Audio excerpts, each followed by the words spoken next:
नमस्कार। देवी भागवत की पावन कथा श्रवण करें। व्यास जी की तपस्या, भगवान शंकर का वरदान, राजा सुद्युम्न की इला नामक स्त्री रूप में परिणति, पुरुरवा की उत्पत्ति, सुदम्न की देवी उपासना तथा भगवती की कृपा से सुदम्न को परम धाम की प्राप्ति, राजा पुरुरवा को उर्वशी की प्राप्ति और प्रतिज्ञा भंग के कारण उर्वशी का राजा को छोड़कर चले जाना। ऋषिगण बोले, सूत जी, आप पहले कह चुके हैं कि व्यास जी बड़े तेजस्वी थे। उन्होंने संपूर्ण पावन पुराणों की रचना करके शुकदेव जी को पढ़ा दिया। किस प्रकार की तपस्या करने के प्रभाव से उन्हें शुकदेव जी पुत्र रूप में प्राप्त हुए थे, इस विषय में व्यास जी के मुखारविंद से आपने जो कुछ सुना हो वह सब वृत्तांत विस्तार रूप पूर्वक कहने की कृपा कीजिए।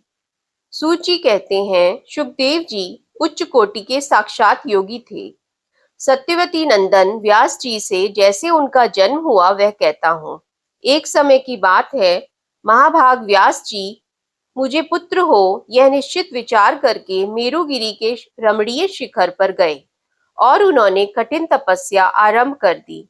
उनके मन में बार बार विचार उठता था कि शक्ति की उपासना अवश्य होनी चाहिए। जो शक्ति का पूजन नहीं करता, जगत में उसकी निंदा होती है। शक्ति का उपासक आदर पाता है। सत्वती नंदन व्यास जी सुमेरुगिरी के जिस शिखर पर तपस्या करते थे, वहां एक अद्भुत कनेर का उपवन था। सभी देवता और महान तपस्वी मुनि वहां क्रीड़ा करते थे। आदित्य, वसु, रुद्र, मरुत, अश्विनी कुमार और अन्य भी ब्रह्मा को साक्षात्कार किए हुए मुनिगण वहां ठहरे हुए थे। निरंतर संगीत ध्वनि होती थी। फिर तो चराचर संपूर्ण जगत में व्यास जी का तेज फैल गया। उनकी जटाएं अग्नि के समान चमकने लगीं। उस समय उनके तेज को देखकर शचीपति इंद्र डर गए। देवराज के मन में व्यथा उत्पन्न हो गई। वे भगवान शंकर के पास जाकर खड़े हो गए। उनकी स्थिति देखकर भगवान शंकर ने कहा, शंकर जी बोले, इंद्र, तुम देवताओं के राजा हो, आज कैसे भयभीत हो गए? तुम पर कौन सा दुख टूट पड़ा? तुम्हें कभी भी तपस्वियों के प्रति अमर्ष नहीं करना चाहिए। शक्ति सहित मैं उपास्य हूँ, यो जानकर मुनिगण तपस्या में लगे रहते हैं। वे किसी प्रकार भी दूसरे का अहित नहीं करना चाहते। जब शंकर ने इंद्र से यो कहा, तब वे उनसे पूछने लगे, व्यास जी क्यों तपस्या करते हैं और उनके मन में क्या अभिलाषा है? भगवान शंकर ने कहा, पराशर नंदन व्यास पुत्र पाने के लिए कठिन तपस्या कर रहे हैं। अभी 100 वर्ष पूरे हो जाते हैं, तब मैं उन्हें सुंदर पुत्र दूंगा। सूची कहते हैं, इस प्रकार भगवान शंकर ने इंद्र से कहा। तत्पश्चात वे जगत गुरु शंकर व्यास जी के पास गए और कहने लगे, वासवी नंदन व्यास, उठो, तुम्हें अभी सुंदर पुत्र प्राप्त होगा। अनग, तुम्हें संपूर्ण तेजों का साकार विग्रह, ज्ञानी, यश का विस्तार करने वाला तथा अखिल जनों का प्रिय पुत्र प्राप्त होने वाला है। उसमें सभी सात्विक गुण उपस्थित रहेंगे। साथ ही वह सत्य पराक्रमी भी होगा। सूची कहते हैं, भगवान शंकर की मधुमयी वाणी सुनकर महाभाग व्यास जी ने उनके चरणों में मस्तक झुकाया और वे अपने आश्रम को चले गए। बहुत वर्षों के परिश्रम से वे थक गए थे। पुत्र उत्पन्न करने के लिए जो अरिणी विख्यात है, वह तो आज मेरे पास है नहीं, परंतु मैं किसी स्त्री को स्वीकार भी कैसे करूं, क्योंकि स्त्री तो पैरों को जकड़ने वाली श्रृंखला ही है। स्त्री चाहे पुत्र उत्पन्न करने में कुशल, पातिव्रत धर्म के पालन में निपुण और रूपवती भी क्यों न हो, वह तो बंधन स्वरूप है। वह अपनी इच्छा के अनुसार सुख भोगना पसंद करती है। गृहस्थ का जीवन बड़ा ही संकटमय है, फिर अब मैं उसे कैसे स्वीकार करूं? मुनिवर व्यास जी यूं सोच रहे थे, इतने में घृताची नाम की अप्सरा दिव्य रूप धारण किए उन्हें दृष्टिगोचर हुई। उस समय वह मुनि के समीप ही आकाश में खड़ी थी। अप्सराओं में उसका सर्वोच्च पद था। अब मुझे क्या करना चाहिए? यदि मैं इसे स्वीकार कर लेता हूँ तो अनेकों तप करने वाले महात्मा मेरी हंसी उड़ाएंगे। जो कुछ भी हो, उत्तम सुख देने वाला तो गृहस्थ आश्रम ही है।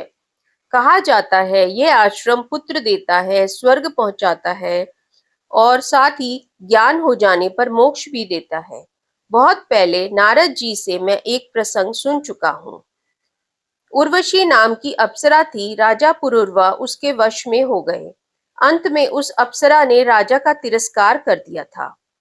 मुनियों के पूछने पर सूत जी कहने लगे, मुनिवरों, इला के गर्भ से पुरुरवा की उत्पत्ति हुई। अब यह प्रसंग तुम्हें सुनाता हूँ। पुरुरवा यज्ञ और दान में संलग्न रहने वाले एक धार्मिक पुरुष हो गए हैं। सुदम्न नामक एक राजा थे। उनके मुख से कभी असत्य वाणी नहीं निकलती थी। इंद्रियों पर उनका अधिकार था। एक बार वे घोड़े पर सवार होकर शिकार खेलने के लिए जंगल में गए। साथ में बहुत से मंत्री भी थे। आजगव नामक धनुष और बाणों से भरा हुआ अद्भुत तरकस उन्होंने ले रखा था। शिकार करते हुए वे राजा सुदम्न एक विचित्र वन में जा पहुंचे। वह दिव्य वन मेरुगिरी के निचले भाग में था। परिजात के वृक्षों से उसकी अनुपम शोभा हो रही थी। अशोक, बकुल, सुंदर लताओं से वह महक रहा था। साखू, तरकुल, तमाल, चंपा, कटहल, आम, नीम, महुआ, वासंती लताएं चारों ओर से उस वन को घेरे हुए थीं। अनार, नारियल, केले के वृक्ष उसकी शोभा बढ़ा रहे थे। जूही, मालती, कुई आदि फूल वाली लताओं से वह भरा था। वहां अनेकों हंस और बगुले विचरते थे। निरंतर बांसों की ध्वनि होती रहती थी। भंवरे गुनगुनाते रहते थे। वह वन सम्यक प्रकार से सुखदायी था। राजा सुदम्न उस वन को देखकर बड़े हर्षित हुए। वृक्ष फूलों से लदे थे, कोयलें कूक रही थीं। यह देखकर राजा और उनके सेवकों के मन मुग्ध हो गए। फिर तो महाराज सुदम्न उस वन में घुसे। जाते ही उनका रूप स्त्री का हो गया और घोड़ा भी घोड़ी के रूप में परिणित हो गया। अब तो वह घोर चिंता में पड़ गए। सोचा यह क्या हो गया। वे अत्यंत चिंतित हो उठे। बार बार चिंता की लहरें उठने लगी। उन्हें असीम कष्ट हुआ। वे लज्जित हो गए। विचारने लगे, मेरी आकृति स्त्री की हो गई है। अब मैं क्या करूं, कैसे घर जाऊं? अब मैं किस प्रकार राज्य का शासन संभालूंगा? अरे, मुझे किसने ठग लिया? ऋषिगण बोले, सूत जी, आपने बड़े ही आश्चर्य की बात कही कि राजा सुदम्न स्त्री हो गए। उनमें तो देवता के समान पराक्रम था, फिर क्यों उन्हें स्त्री हो जाना पड़ा? उस अत्यंत रमणीय वन में राजा ने कौन सा ऐसा कार्य किया जिसके फलस्वरूप उन्हें यह दशा प्राप्त हुई? सुव्रत, इसे विस्तार पूर्वक कहने की कृपा कीजिए। सूत जी कहते हैं, एक समय की बात है, भगवान शंकर का दर्शन करने के लिए सनक प्रभृति ऋषिगण वहां पधारे थे। उस समय भगवान शिव भगवती उमा के साथ क्रीड़ा में मग्न थे। ऋषियों को देखकर उमा अत्यंत लज्जित हो गईं। वे पतिदेव के पास से उठीं और लज्जित होकर अलग बैठ गईं। उनका शरीर बड़े जोर से कांपने लगा। उन दोनों के आनंद का अवसर देखकर ऋषिगण यत्र तत्र बिखर कर शीघ्र ही भगवान नारायण के आश्रम को चले गए। अपनी प्रिया पार्वती को अत्यंत लज्जित देखकर भगवान शंकर ने उनसे कहा, तुम क्यों इतनी लज्जित हो रही हो? मैं अभी तुम्हें सुखी कर देता हूँ। वरानने, देखो, आज से कोई भी पुरुष मोहवश इस वन में पैर रखेगा तो वह तुरंत ही स्त्री का हो जाएगा। इस प्रकार भगवान शंकर ने उस वन को शाप दे दिया। तब से वह वन दोष का खजाना बन गया। जहां कहीं के भी लोग इस बात को जानते हैं, वे उस काम वन में कभी भूलकर भी पैर नहीं रखते। महाराज सुदम्न इस बात से अनभिज्ञ थे, अतएव मंत्रियों सहित वहां चले गए। इसलिए सबके साथ ही उन्हें शाप के अनुसार स्त्रीत्व स्वीकार करना पड़ा। अब उन राजा सुदम्न पर चिंता के मेघ उमड़ पड़े। लज्जा के कारण वे घर न जा सके। उस वन से निकलकर बाहर ही इधर उधर घूमने लगे। स्त्री होने के कारण उस समय उनका नाम इला पड़ गया। वे चारों ओर घूम रहे थे। इतने में चंद्रमा के नवयुवक पुत्र बुध से उनकी भेंट हो गई। इला का रूप बड़ा ही मनोहर था। अनेकों स्त्रियां उनके साथ थीं। महाभाग बुध ने उसे अपनी पत्नी बनाने की इच्छा प्रकट की। इला के मन में भी बुध को पति बनाने की बात जच गई। फिर तो प्रेम पूर्वक दोनों का परस्पर संबंध हो गया। उसी इला के गर्भ से बुध ने पुरुरवा नामक पुत्र उत्पन्न किया। उस सुंदरी स्त्री इला ने वन में रहकर पुत्र तो उत्पन्न कर दिया, किंतु उसके मन में चिंता की लहरें उठती ही रहीं। वहीं उसने अपने कुल के आचार्य महर्षि वशिष्ठ को याद किया। वशिष्ठ जी बड़े दयालु थे। उन्होंने सुदम्न की दशा देखकर जगत के कल्याण करने वाले देवादिदेव भगवान शंकर की स्तुति की। भगवान शिव मुनिवर पर प्रसन्न हो गए। वशिष्ठ जी ने अपने प्रिय पात्र राजा के पुनः पुरुष होने की प्रार्थना की। तब अपनी बात भी सत्य रहे, यह सोचकर भगवान शंकर ने कहा, राजा 1 मास पुरुष रहेगा और 1 मास इसे स्त्री ही रहना पड़ेगा। इस प्रकार वर पाकर धर्मात्मा सुदम्न पुनः अपने घर चले आए। वशिष्ठ जी की कृपा से उन्होंने राज्य की व्यवस्था आरंभ कर दी। स्त्री होने पर वे महल में रहते थे और पुरुष रहते समय उनके द्वारा राज्य का अनुशासन होता था। उस समय प्रजामंडल में अशांति फैल गई। ऐसे राजा उन्हें अप्रिय से जान पड़े। समयानुसार पुरुरवा की युवावस्था हो गई। तब राजा सुद्युम्न उन्हें राजगद्दी पर बैठाकर स्वयं वन को चले गए। अनेकों वृक्षों से संपन्न उस सुंदर वन में जाकर उन्होंने मुनिवर नारद जी से उत्तम नवाक्षर मंत्र की दीक्षा ग्रहण की और अत्यंत प्रेम पूर्वक उस मंत्र का जप आरंभ कर दिया। फिर तो सबका उद्धार करने वाली गुणमयी भगवती योग माया राजा पर प्रसन्न हो गई। सिंह पर बैठकर वे राजा के सामने पधारी। उनका दिव्य रूप बड़ा ही मनोहर था। दिव्य रूप धारण करने वाली उन देवी के दर्शन पाकर स्त्री बने हुए राजा सुदम्न की आंखें आनंद से उत्फुल्ल हो गईं। उन्होंने बड़ी प्रसन्नता के साथ सिर झुकाकर भगवती जगदम्बिका को प्रणाम किया और स्तुति आरंभ कर दी। इला ने कहा, भगवती, मैंने आपके सुप्रसिद्ध दिव्य रूप की झांकी पा ली है। इस रूप से अखिल जगत का कल्याण हो जाता है। माता, देवगण जिसकी उपासना करते हैं तथा मुक्ति देना और मनोरथ पूर्ण करना जिसका स्वभाव है, उस आपके चरण कमल में मैं मस्तक झुकाती हूँ। जगदम्बिके, जब देवता और मुनिगण ये सब भी आपके स्वरूप के संबंध में सम्यक प्रकार से निर्णय नहीं कर पाते, तब पृथ्वी पर रहने वाला साधारण मनुष्य उसे कैसे जान सकता है। दयामयी, आपकी दयापूर्ण दृष्टि पड़ने पर ही आपके संपूर्ण प्रभाव समझ में आते हैं। देवी, आपके वैभव को देखकर मुझे बड़ा आश्चर्य हो रहा है। जब ब्रह्मा, विष्णु, महेश, इंद्र, सूर्य, चंद्रमा, अग्नि, वरुण, पवन, कुबेर, वसुगण तक आपके संपूर्ण गुणों से अपरिचित हैं, तब गुणहीन मनुष्य क्यों कर उन्हें समझ सकता है। माता, भगवान विष्णु महान तेजस्वी हैं। तब भी संपूर्ण संपत्ति प्रदान करने वाला लक्ष्मी के रूप में आपका जो सात्विक स्वरूप है, उसे ही वे जानते हैं। ब्रह्मा जी आपके राजस रूप से और शंकर तामस रूप से परिचित हैं।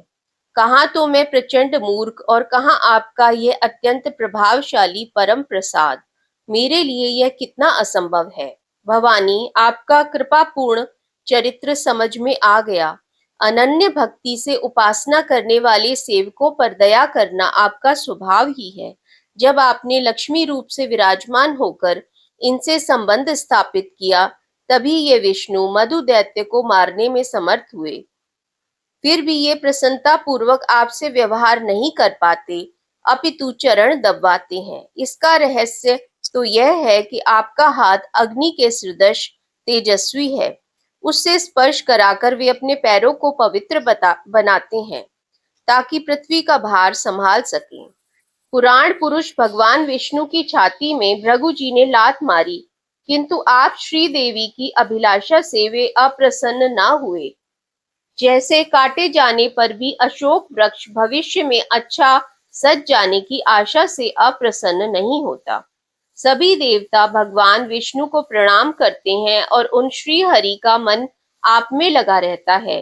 देवी, आप भगवान विष्णु की अत्यंत विस्तृत, शांत एवं भूषणों से भूषित वक्ष स्थल पर शैया की भांति सदा उसी पर विराजमान रहती हैं, जैसे बिजली मेघमाला में शोभा पाती है।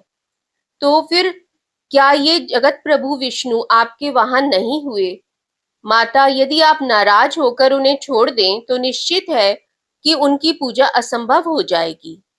प्रत्यक्ष देखा गया है कि कोई पुरुष शांत, सुशील और गुणी भले ही हो, किंतु उसके पास आपका शक्ति का वास ना हो तो अपने कहराने वाले भाई बंधु भी उसे छोड़ देते हैं। अमित प्रभावशालिनी देवी, सदा तुम्हारे चरण कमलों की उपासना में उद्यत रहने वाले जो ब्रह्मा आदि देवता हैं, क्या ये कभी स्त्री नहीं थे? मैं तो मानती हूँ कि ये भी स्त्री थे और तुमने ही इन्हें पुरुष बनाया है। माता, तुम्हारी शक्ति का कितना वर्णन करूं? माता, जब तुम पुरुष को स्त्री और स्त्री को पुरुष बनाने की शक्ति रखती हो, तब मुझे भी पुरुष बना देने की कृपा करो। तब देवी ने प्रसन्न होकर इला को पुरुष बना दिया। तदंतर सुदम्न ने कहा, देवी, मेरे मन में तो ऐसी कल्पना उठती है कि तुम न स्त्री हो, न पुरुष हो, न निर्गुण हो और न सगुण, अथवा तुम जो कोई भी हो, मैं भक्ति भाव के साथ अनवरत तुम्हें प्रणाम करता हूँ। माता, यही अभिलाषा है कि तुम्हारे प्रति मेरी भक्ति सदा बनी रहे। सूची कहते हैं, इस प्रकार स्तुति करके राजा सुदम्न भगवती के शरणागत हो गए। भगवती ने बहुत प्रसन्न होकर उन्हें अपने धाम में भेज दिया। इस प्रकार भगवती जगदम्बिका के कृपा प्रसाद से राजा उस परम पद के अधिकारी हो गए जहां से लौटना नहीं होता, तथा देवता लोग भी जिस पद के लिए लालायित रहते हैं। सुदम्न के स्वर्ग सिधारने पर पुरुरवा राज्य करने लगे। वे महान गुणी और प्रजा की प्रसन्नता में सदा प्रयत्नशील रहने वाले थे। प्रतिष्ठानपुर बड़ा ही रमणीय नगर था, उसी में उनकी राजधानी थी। प्रजा की रक्षा में सदा संलग्न रहने वाले तथा संपूर्ण धर्मों के ज्ञाता पुरुरवा के हाथ में अब शासन सूत्र आ गया। वे अमित उद्यमशील थे। प्रभु शक्ति तो उनमें थी ही, साम दान दंड भेद सब उनके अधीन रहते थे। उनके राज्य काल में सभी वर्ण अपने अपने आश्रम धर्म का पालन करते थे। महाराज पुरुरवा ने विविध यज्ञ किए, जिनमें प्रचुर दक्षिणाएं बांटी गईं। उनके रूप, गुण, वैभव, सदाचार, स्वभाव और शक्ति की बात सुनकर उर्वशी आसक्त हो गई। उसने राजा पुरुरवा को पति बनाना चाहा। वह अप्सरा ब्रह्मा जी के शाप से मृत्युलोक में आई थी। राजा पुरुरवा को गुणी समझकर उन्हें उसने वरण किया, पर उसने राजा के सामने ये शर्तें रखी। राजन, तुम्हारे पास ये 2 मेढ़े रहते हैं, इनकी तुम्हें रक्षा करनी होगी। मैं प्रतिदिन घृत ही खाऊंगी, इसके सिवा मेरा दूसरा कुछ भी भोजन ना होगा। राजन, यदि यह शर्त कभी भंग हुई तो तुम्हें छोड़कर मैं चली जाऊंगी। यह बिल्कुल सत्य बात कहती हूँ। राजा ने उर्वशी की शर्त स्वीकार कर ली। तब शाप से उद्धार पाने के लिए वह प्रतिज्ञा पूर्वक वहां रहने लगी।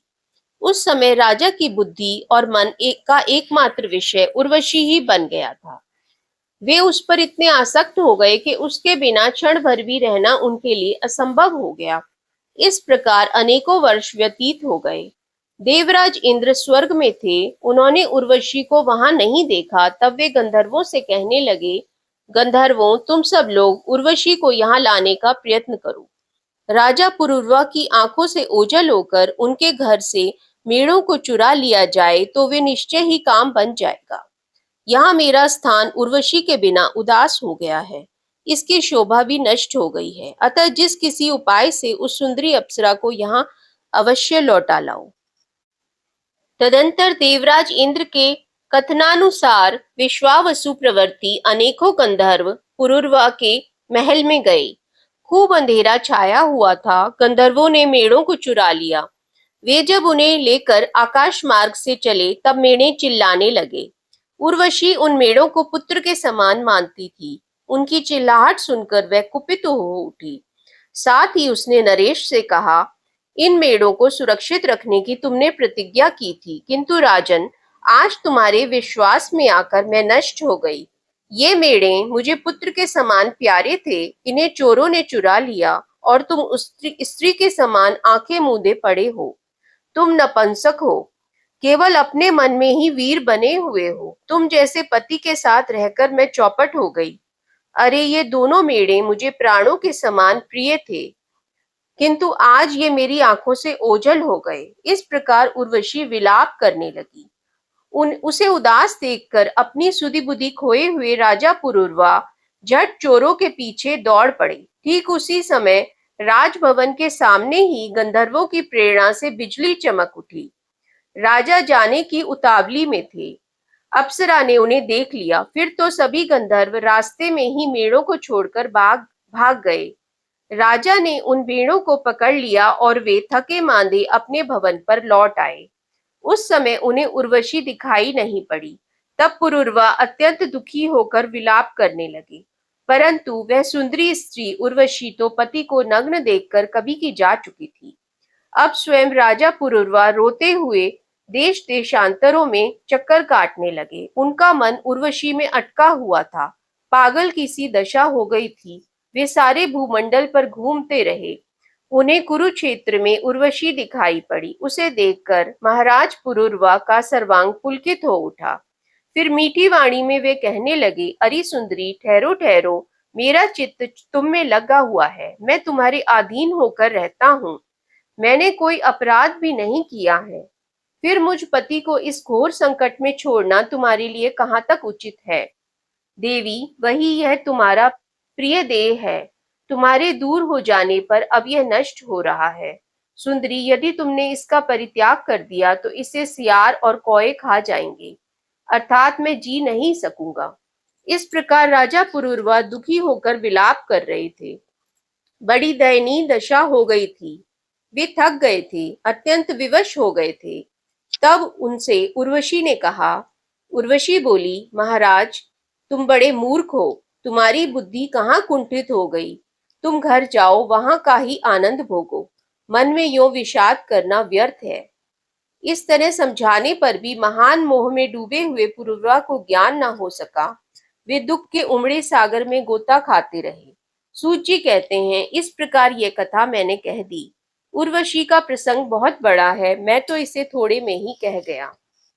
अध्याय 10, 11, 12, 13 संपूर्ण हुए।